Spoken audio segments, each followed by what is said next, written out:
Isn't Christmas this time the best time of the year?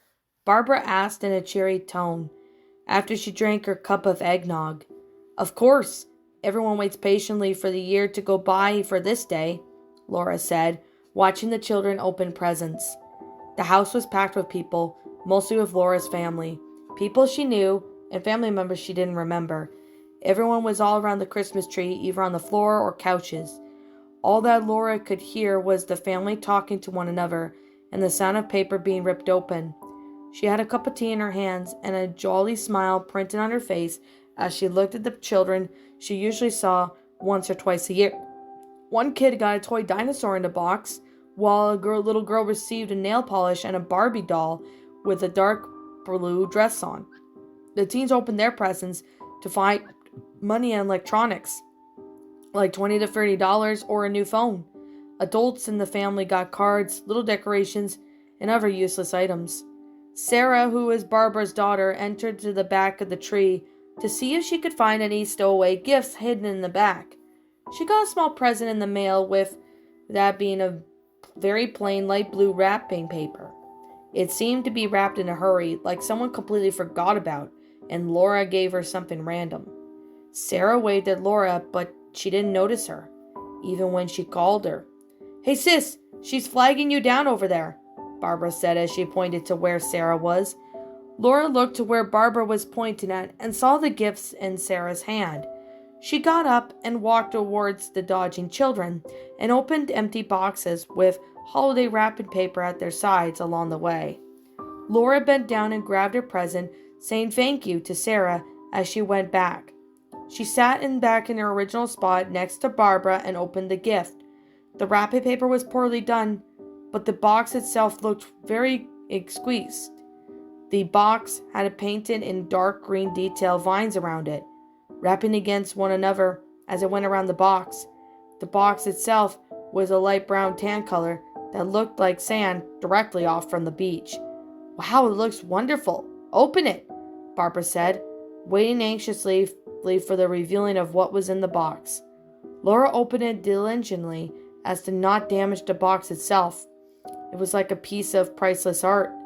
As she opened it, all she could be heard from her point of view now was Barbara's breathing that was directly next to her, blocking everything else that was going on. Inside was the white circle that wasn't very tall of the box. She reached down and got it, and it was pale white oval container with purple bold letters saying "Quick Removal Mud Mask." Another great bathroom product. Laura thought she gave it to Barbara so she could look at it.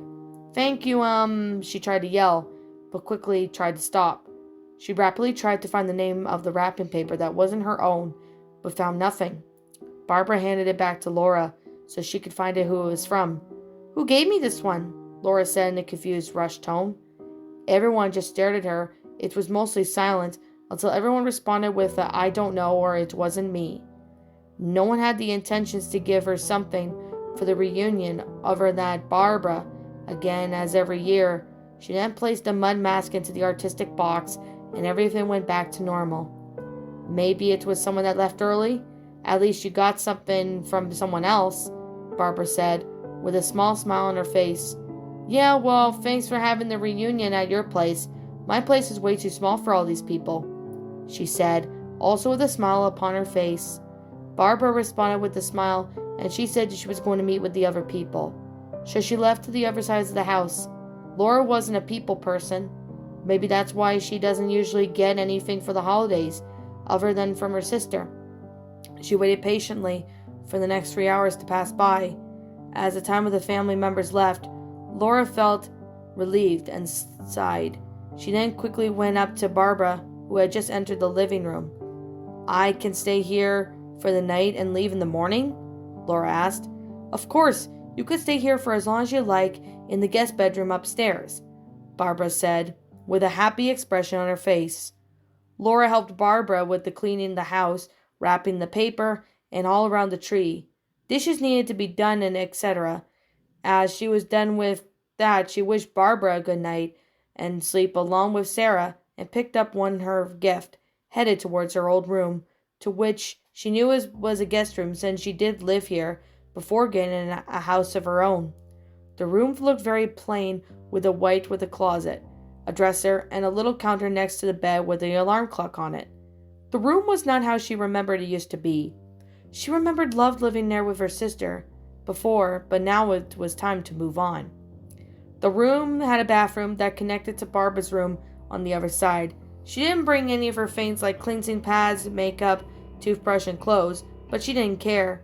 That she wanted was to feel comfort of people that she knew around her instead of being in her quiet little empty home. She looked a better look on the alarm clock, and it was 12:36 a.m. She headed towards the bathroom and looked at herself in the mirror. She looked tired, but she needed to get a makeup off of her face, so she looked in the cabinet and found alcohol along with the cotton balls. Well, better than nothing, she thought, as she doused the cotton ball with alcohol, applied it to the makeup in her face to wipe it off. As she was done, she might as well try out her new gift. She took out the mud mask on the box and opened it. Inside was the purple mud. She then looked in the instructions and saw that it was completely easy to apply. Just simple instructions.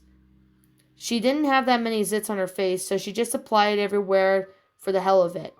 She instantly felt it worked and looked at herself in the mirror and saw how she looked like Barney the dinosaur. Laura then took off the light and headed towards her bedroom bed as she plummeted onto her old bed, and it felt the way she was as she remembered it to. The only thing that felt familiar in her old room. She started to slowly close her eyes and soon collide with each other, making only see darkness. She fell into a restful sleep. Later in the morning around 8, Barbara's daughter came upstairs to notify her that Mom made breakfast for everyone. As she quickly went up the stairs and skipped into the hallway, stood in front of Laura's room and spoke up. "Aunt Laura, breakfast," she called, but no response. When she reached for the dark yellow doorknob and turned it, and as she turned to open the door, her eyes widened. She screamed at the top of her lungs for a few moments before running back downstairs. What she saw was Laura, but her face was not there anymore. It was completely burned off. The eyes and eyelids, along with the brows, melted into a deep liquid, and the hollow low sockets where in the pool of remains of her was left in an empty skull. The flesh was burned and boiled to a crisp, where pus bubbles were in the skin and ended on her face. The flesh was dangling on the sides of the shade of red underneath. Her nose was completely melted off, and the blood just vaporized in with everything else. Her tongue along with her cheeks, gums, and the whole inside of her mouth was vaporized, and only a skull and with teeth remained visible. Inside the bathroom was a container of the mud mask. There was a little detail that she had missed, which it directly was in front of her eyes. The warning details, which was right under the directions, in the black ink it read, "Do not apply with alcohol before use. Most important, do not sleep while the product is in contact with the face or skin." Only the screams of Sarah and the patter of rushed footsteps coming up the stairs remained. Laura's question was never answered.